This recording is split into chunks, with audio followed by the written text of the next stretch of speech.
So what is prayer?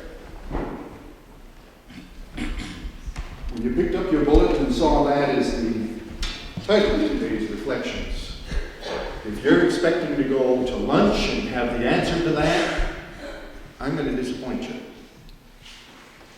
And if anybody says they've got the answer to that question, they're lying to you. What is prayer? When do we start? Now I lay me down to sleep, I pray the Lord my soul to keep. If I should die before I wake, I pray the Lord my soul to take. Child's prayer. What's the advantage of the child's prayer? Well, give you a Sunday morning flashback, those who had it from their childhood. It kept grandma happy at the time. That's always important. Gets Junior in the habit of talking to God. Very good. And saying what? If I should die before I wake. This prayer was written 300 years ago. If I should die before I wake was a very real concern when diabetes and tuberculosis and even the common flu could knock you out. There was no medical attention. There was no penicillin, no miracle drugs, and workplace health and safety. Safety guards on equipment, forget it. An employee loses an arm, there's another employee coming. In that era, a fetus conceived had a 50-50 chance of making it to birth. A baby born had a 50-50 chance of making it to 40. And I, at 55, in that era, I am an old man. If I should die before I wake, a very real concern. Baby born today has a life expectancy of 83. If I should die before I wake is not top on my mind when I'm wanting to pray. So what do we say? Why do we have to say anything? The psalmist says, Lord, you know me even as I was knit in my mother's womb. You know my inner thoughts. Why do I have to say anything? God knows me fully. I don't have to say anything for God. I have to say it for me. I used to stutter as a kid. I went for evaluation with speech therapy. Anybody that had any problems in speech, grade 3, one of the things they did, they brought a speech therapist into the school and they evaluated everybody. They couldn't do anything for me. That's all I had was the evaluation. Because given the script, I could auction off a Buick. Not a problem. And speech therapy was all a matter of getting the mechanics of the mouth to work so that you could pronounce. That's not going to help me. What did help me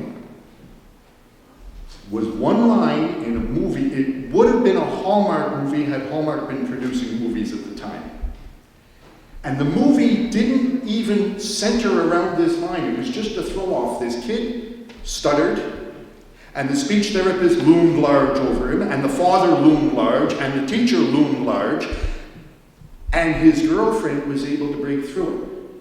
And the line in the movie that they never even touched, the kid says, it's like my head is doing 100 miles an hour and my tongue has a speed limit of 55.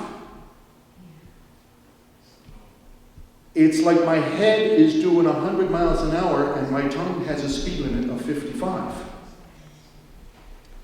When I do my deliveries, I'm driving the 30-ton truck, and sometimes I'll guide you there. We'll meet at this gas station. Well, I meet at the gas station. The guy takes off down 3 blocks, turns a corner, and okay, I'm 3 blocks closer to your place. But what it was for me, back in your bullet, ideas, boggle dice, scattered on the table. Words, no order, pick, figure it out, and then the head, doing 100 miles an hour, picks up those dice, scatters them, and drops them again. New idea. I'm not finished with the old one. And the reason we have to speak and pronounce our prayers and make sentences and phrases and put verbs in them is so that we take these scattered ideas and pull them together and see if there's a common thread, and see if we can pull on that common thread and see what unravels. Because oftentimes 5 things we're looking for are all tied back to the same nugget. So it's not a question of speeding up the tongue, it's a question of slowing down the mind. And how do you slow down the mind? I lived for a year in a meditation center. We taught prayer in the John Main tradition. Sit quietly, comfortably. Concentrate on your breathing. Get your mind to repeating the mantra. The mantra we recommended is Maranatha. I know we have a number of different languages here. We've got Dutch and German and such. Does anybody speak Aramaic?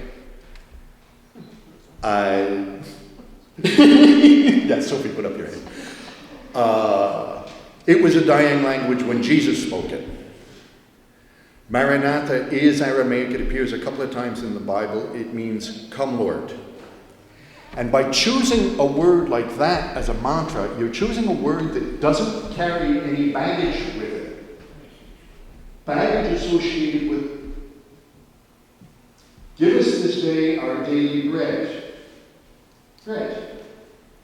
Milk, Nutella, banana, peanut butter. Okay, my lunch is set.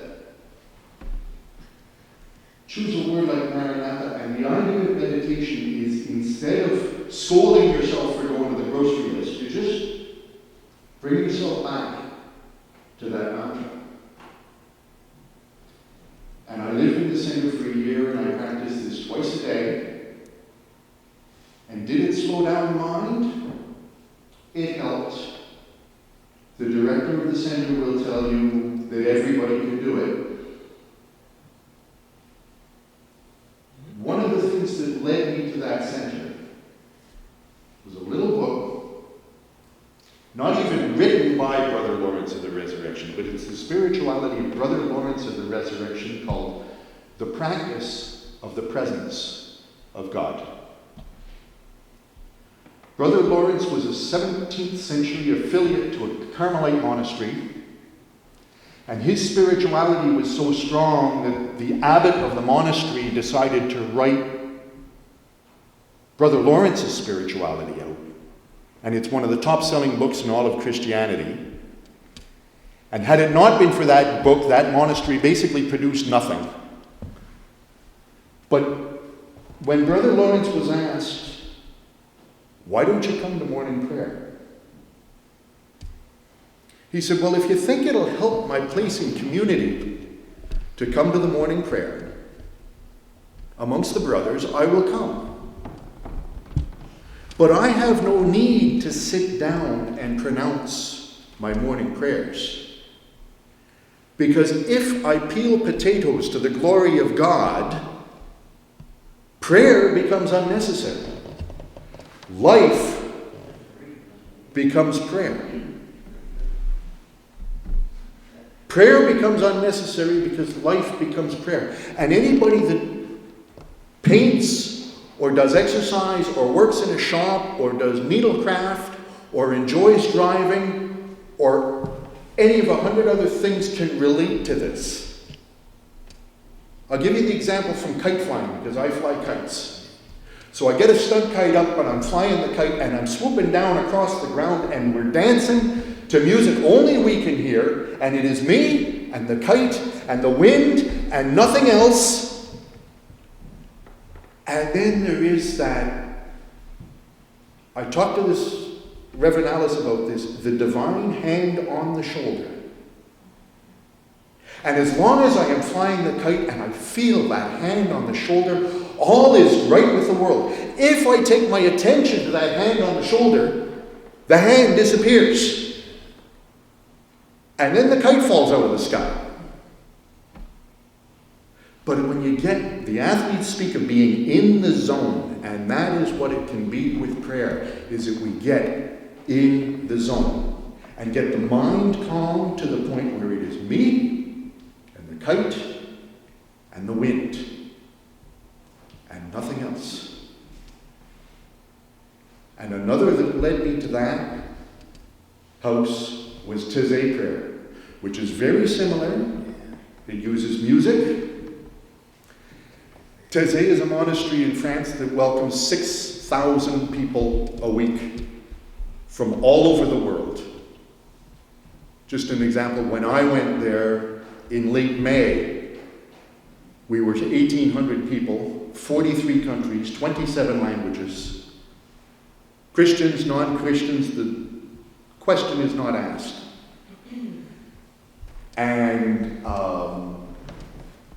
the idea is it's simple, one-line and two-line songs. And if it's not a language you understand, you learn it phonetically. And that gets your mind engaged enough to participate. And if it is a language you understand, well, then you start singing and you try to sing the melody. And that gets your mind engaged just to the right level that you get in the zone. And if you're beyond that and you want to sing the harmonies or the descants, that can get your mind engaged just enough to put you into the zone. And that is where prayer is. It is a zone. It is a meditation in action. It is... I'm not even going to ask you to look this up. The lyric is, Jesus, remember me when you come into your kingdom. And it's just that. And the thought behind that, but if you're comfortable enough singing and going to the descant,